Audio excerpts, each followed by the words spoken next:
Hi everybody, welcome back to the Dish on Aging tip of the day. Today is Thursday, September 23rd, 2021.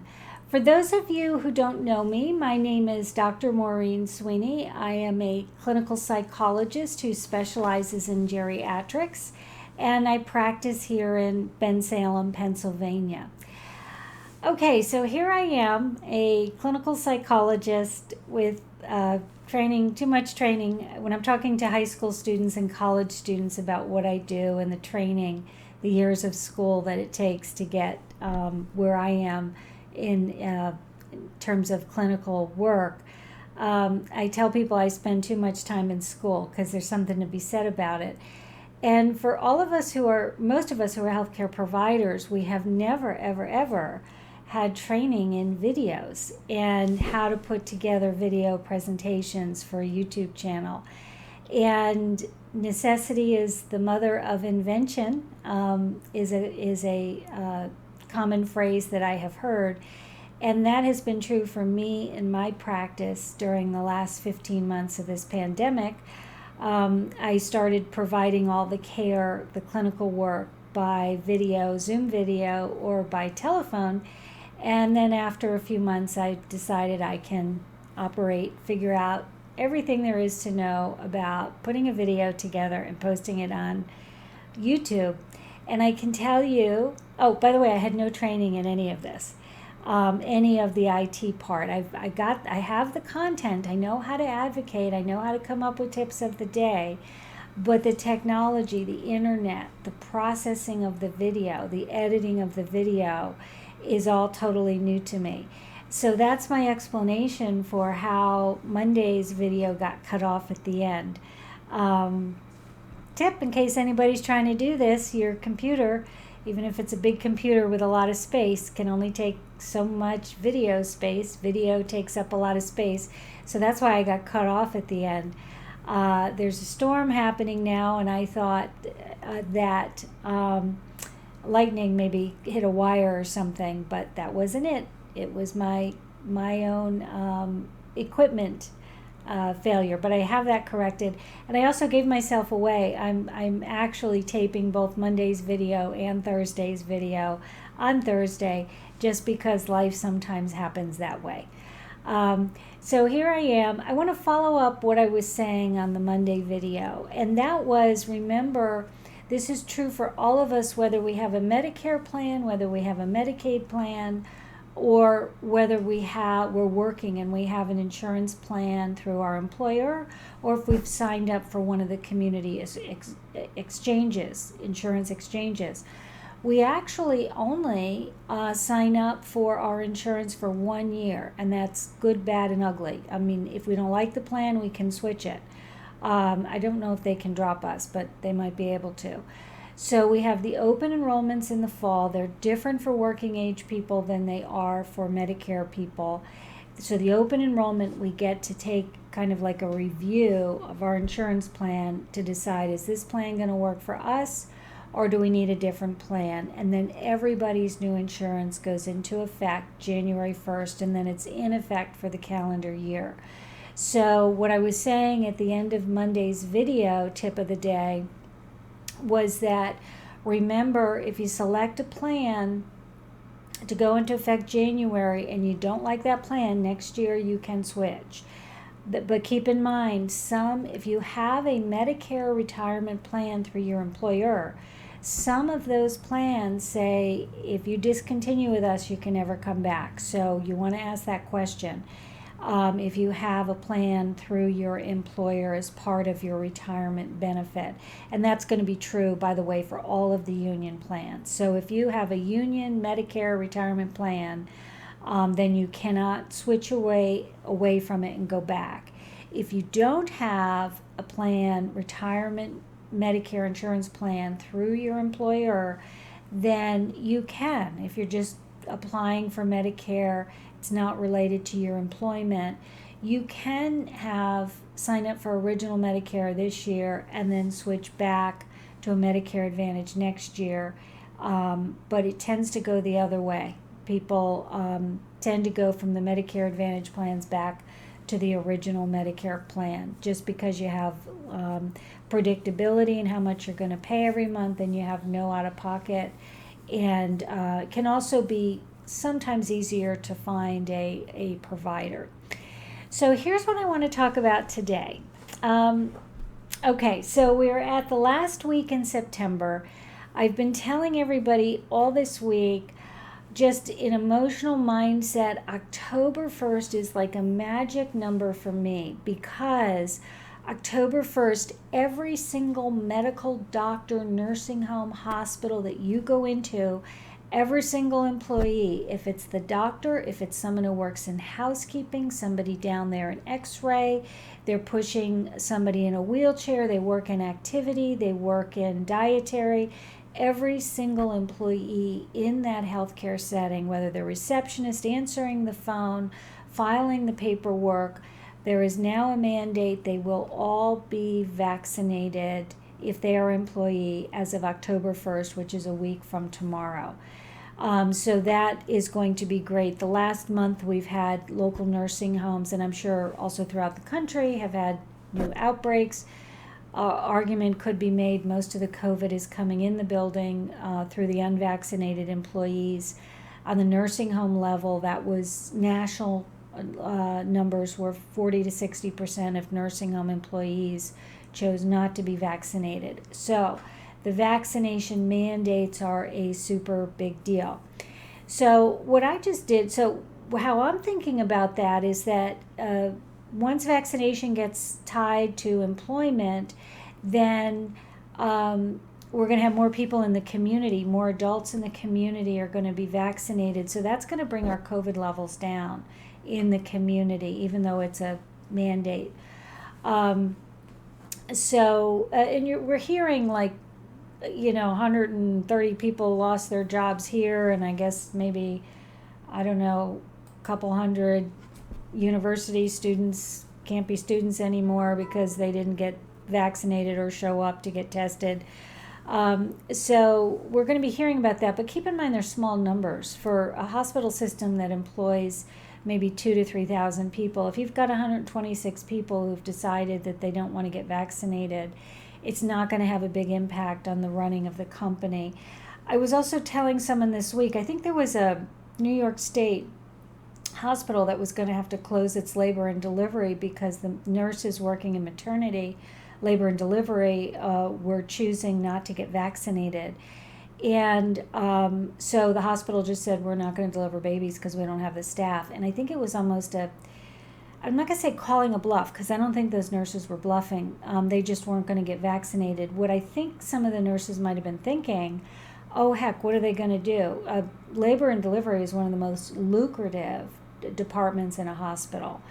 And the nurses may have been thinking, what are they going to do, fire us all? Well, you know what? Or they're not going to fire. The nurses are going to say, what are they going to do, fire us all? They'll have to close the department if they did that. So it was 2 weeks ago, one of the hospitals said, we're not going to deliver babies until we can hire some more nurses, because we've had 6 nurses say they're not going to get vaccinated and we cannot employ them after October 1st if they don't get vaccinated. So we'll be hearing about this a little here and there, but by and large, the healthcare system is moving forward we're going to have less COVID in healthcare systems. So unrelated to that, I just decided this week I'm going to start calling for every single cancer screening that I did not get in the last 15 months. Because I'm 53 years old, for me, that means colonoscopy, mammogram. For me, skin cancer, because I've had an issue with melanoma skin cancer in the past, a skin cancer screen. And I think that's my 3. I'm going to have to look at my medical records, talk to my primary doctor to make sure I didn't miss anything else. So I got on the phone this week and calling the dermatologist, and they have a new telephone system.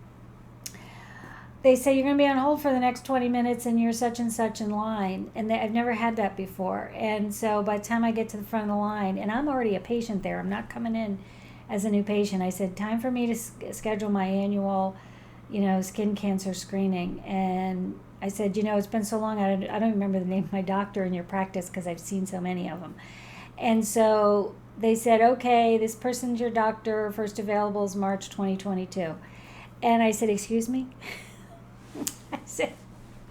I said, the reason why I'm calling now is because I'm actually taking a vacation next month so I can get all this, taken care of, all the missed medical appointments, screenings, and, maintenance on the house. And I said, anybody, you got anybody in your office that can do one of these screenings? Anybody available next month, third week of October? And she very nice, and she said, ma'am, she said, no. And she said, you have the same idea everybody else does. She said, everybody else has been calling this week. All of a sudden, everybody wants to come in and get their screening, get their cancer screenings done that they've not done over the pandemic. So anyway, I was able to wiggle a little bit. So I have a appointment in January. So it's still, and she said, if it's urgent, just call every week and see if we have a cancellation. I said, no, I'll wait. I've waited this long. I do my own cancer screens of my skin, so I'm comfortable with the January 2022 date. And I hung up the phone and I thought, oh my goodness, I thought everybody was going and scheduling their missed cancer screenings back in July and August. It was just coincidental. I decided, okay, I've missed the crowd, let me call now. And what I learned was that I may be the rule and not the exception. I thought I was the exception, didn't necessarily have anxiety about going into a doctor's office without vaccination mandates. I didn't. When you go in the doctor's office, you have to wear a mask. I've been fully vaccinated now for forever, since March. So I was perfectly comfortable going into the doctor's offices, didn't give any thought that there might be employees not vaccinated. I think that there may have been an uncounted number of people who were saying, I'm not going to go into that doctor's office until I can have a reassurance that everyone in there has been vaccinated. So my tip of the day for today, September 23rd, 2021, is get on the phone now, clear your schedule for 2022. It's going to take a while to get all of us Americans, caught up on our cancer screens, and that's going to be really important that we do that. So I wanted to give you all a heads up on that, because in case you all were thinking like I was, I could have scheduled 2 months ago. But I just waited until now, and like I said, I actually am taking a week's vacation time to get caught up on as many of the medical appointments and other household maintenance that I can. So I think that this may be, if I am the rule and not the exception, I want to prepare everyone out there with the October 1st mandate, vaccination mandates. This may give the whole wide world a sense of comfort in going back to regular doctor's appointments. So if you just delayed it and weren't anxious about even going in, just know, okay, so now we're in line, we're in queue. And now this week, next week, may be a good time just to get our names in a schedule, so that we can get those appointments taken care of. You'll probably remember, I think it was back in May, June, or July, I recommended that people only schedule one a month, catch up, because, we're also going through with our regular appointments as they're coming in, and then to do our catch-ups. You don't want to get overwhelmed. You don't want to be like the morning at this location, afternoon over there, and trying to go through a drive-through to get lunch to keep your blood sugar straight when you're diabetic. Don't be pushing yourself like that to get all of the medical reviews in. Sit down, decide what's priority, call the doctor's offices, and I have a feeling we're all going to get spread out as it is. I've talked to some women who have said that they've, mammograms are 3, 4, 5 months out. MRIs, somebody may have need to get something looked at, if it's knee or elbow or back, whatever it is, and just the MRI appointments are backed up several months. So tip of the day is to be patient. Call anyway. You may find, like I did, the doctor's offices have a whole new switchboard system to manage the number of calls now to schedule appointments that they're receiving. And let's all just be happy and healthy. I think something else that is really optimistic is about these mandates, vaccination mandates going into effect. I think that I'm looking forward to it. I mean, I'm optimistic. I have no reason to be optimistic, but we might be able to enjoy a holiday season.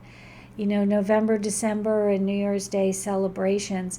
With that being said, the children the younger than 12 are not vaccinated. They might have some vaccinations from the 5 to 11-year-olds by Halloween, but that's a question mark.